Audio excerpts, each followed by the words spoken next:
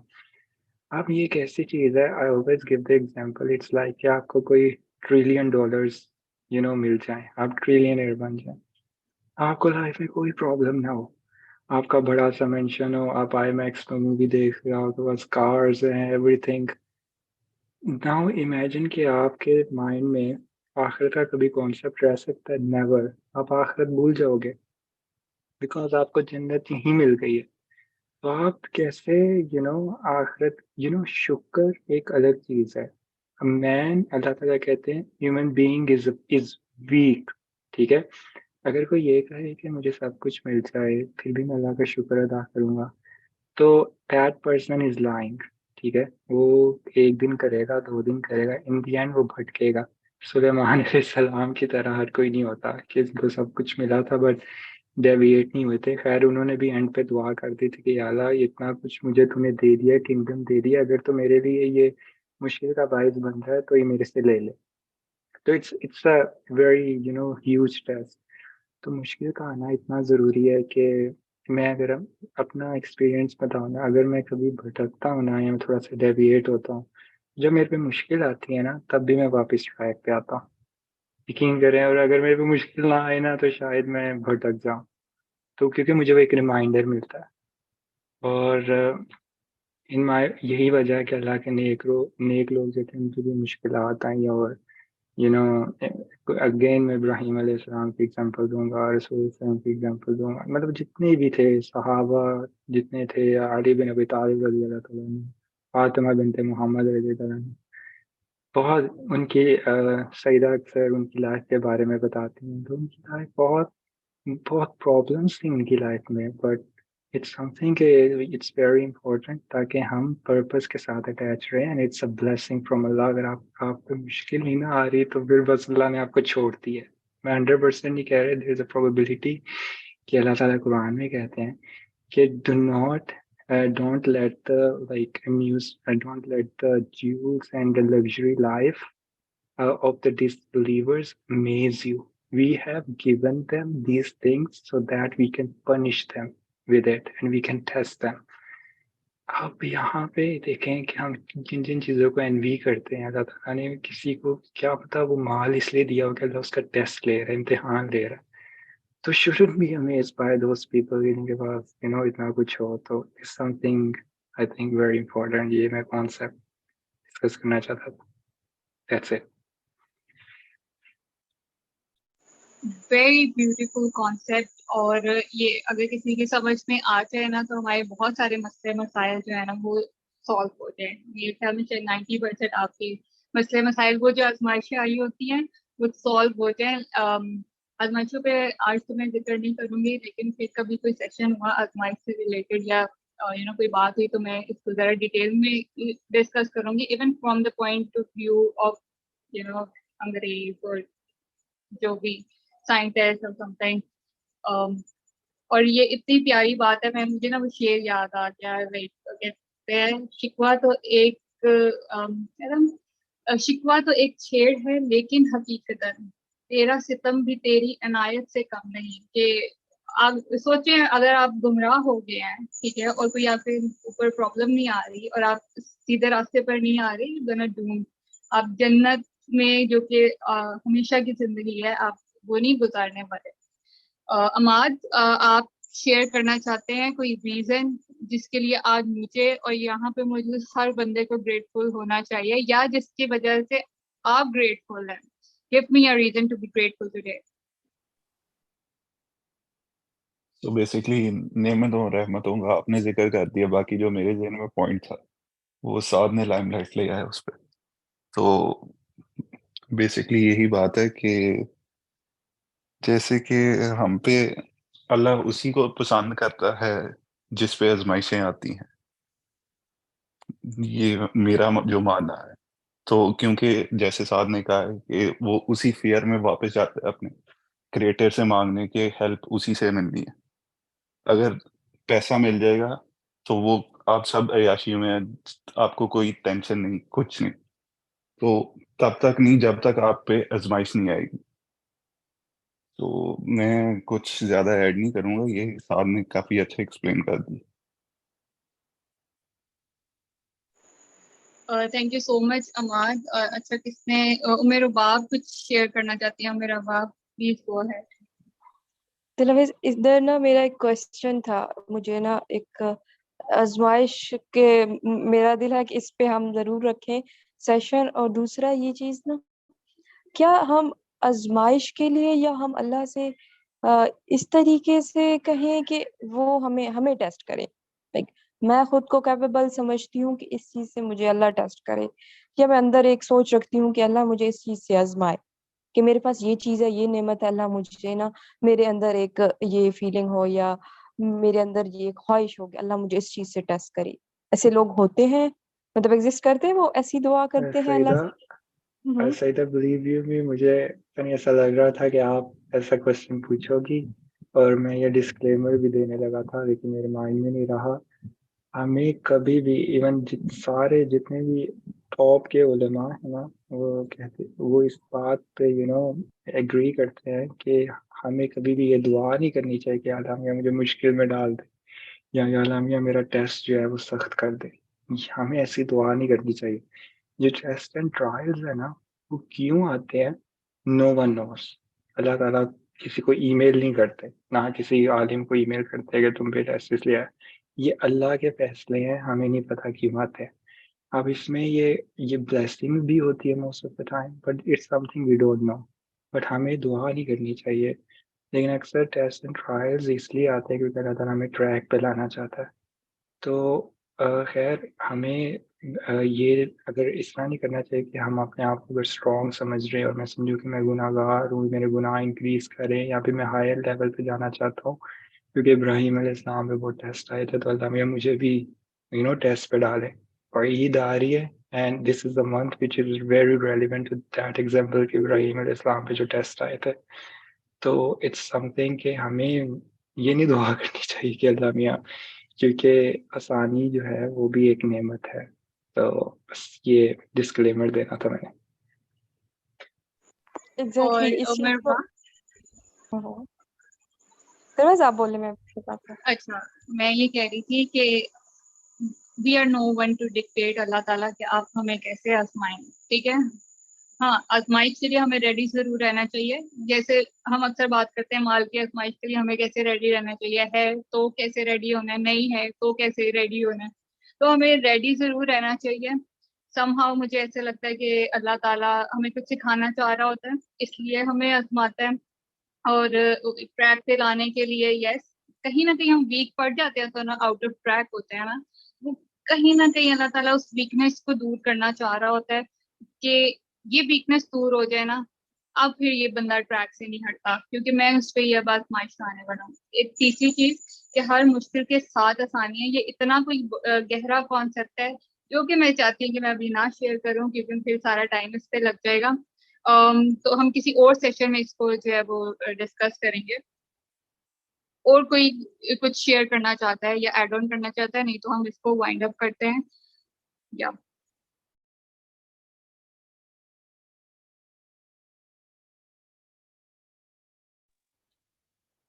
मेरे ख्याल में ठीक है। अगर कोई शेयर नहीं करना चाह रहा, किसी का कोई क्वेश्चन नहीं है, तो इंशाल्लाह फिर नेक्स्ट सेशन में मिलते हैं। सब अपना ख्याल रखिएगा। Take care. अल्लाह हाफ़िज़।